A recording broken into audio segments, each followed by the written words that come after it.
reflection. Bismillah, Sheikh Maryam, the floor is yours. بسم الله الرحمن الرحيم الحمد لله رب العالمين حمدا كثيرا طيبا مباركا فيه والصلاة والسلام على رسول الله. If we can please have the ayah put onto the stage, inshallah. So this verse is speaking about people, young people who came to the Prophet sallallahu alaihi wasallam, and they wanted to go with the Prophet sallallahu alaihi wasallam on a military expedition. And Allah subhanahu wa ta'ala is saying about them, nor is there any blame on those who came to you, O Prophet sallallahu alaihi wasallam, for mounts. Then when you said, I can find no mounts for you, we can go to the next part of the translation, they left with their eyes overflowing with tears out of grief that they had nothing to contribute. These are young people who wanted to go with the Prophet sallallahu alaihi wasallam on an expedition. And the reason why they were unable to is simply because they didn't have the means to do so. And when we right now, so many of us are looking at Gaza, we're looking at Sudan, we're looking at all these places in this ummah and the vulnerable communities in any part of the world, and our hearts burn, and we wish that we could be there. We wish that we could do something. We turn with our eyes filled with tears, just wishing that we could do something to change. I want us to be aware that even if it feels like nothing changes with all of our tears, that Allah subhanahu wa ta'ala is recording them, that Allah subhanahu wa ta'ala is aware that they are overflowing with immense sadness, desperation, wishing, longing to be able to do more than cry and make dua and boycott and protest and everything else, but the tears matter. The tears matter to Allah subhanahu wa ta'ala, so much so that He chose to record this moment in the Quran. Allah subhanahu wa ta'ala could have simply said, some people came, well, the Quran could have mentioned about how people came and they were not able to join and they were sad about it, but He recorded the tears, subhanahu wa ta'ala. And when I reflect on this verse, it reminds me of something that someone that I know mentioned.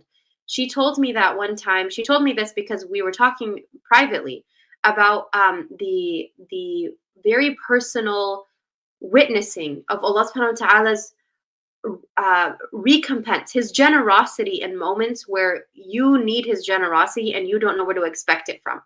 So if you have heard that Allah subhanahu wa ta'ala will always reward you, not just once or twice, but 10 times or more than the amount that you give.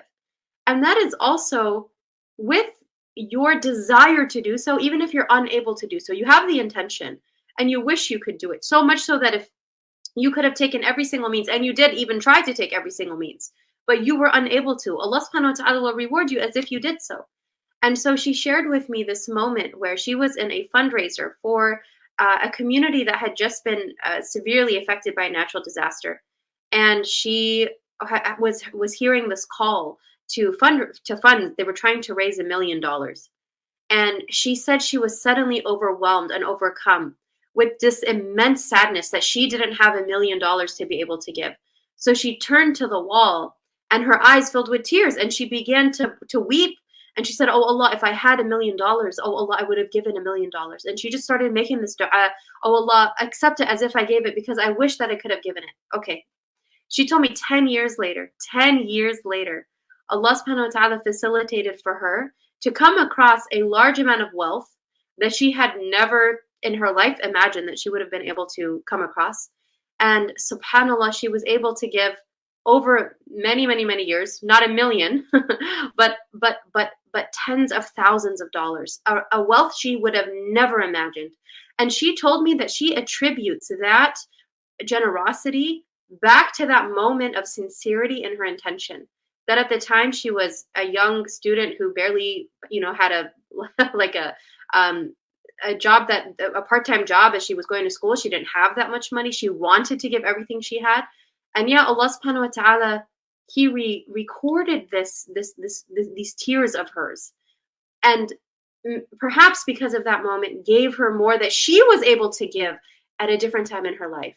Now, Sheikh Ubaidullah, may Allah subhanahu wa ta'ala raise his ranks and bless him, he mentioned this idea of tears that, sometimes we are taught in a culture, especially American culture, that it's not manly for men to cry, that tears can sometimes also be very difficult to cry. Some people don't easily cry.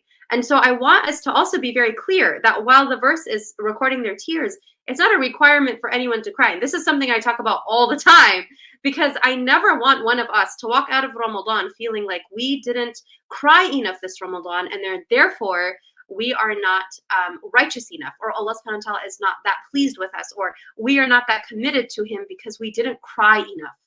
And Allah does not require our tears. He asks about our actions. He asks us to focus on our actions. He tells us that the way that we come closer to him, closest to him, is through the obligation. And then after the obligation, we do the extra. Nowhere in this space is, and also weep as much as you can. However, acknowledge that your emotional commitment is also a form of worship. Your emotional interaction, your emotional vulnerability in front of Allah subhanahu wa ta'ala is a form of worship.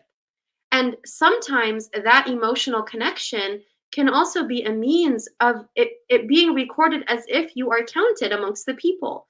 And I'm going to close with another story of a different sister who shared with me a very similar circumstance, where she, when we were studying in Egypt, for the shuyukh here, may Allah bless them and raise their ranks, and for anyone who has ever studied there, mashallah, Egypt is filled with the coolest, funnest people, mashallah, tabarakallah.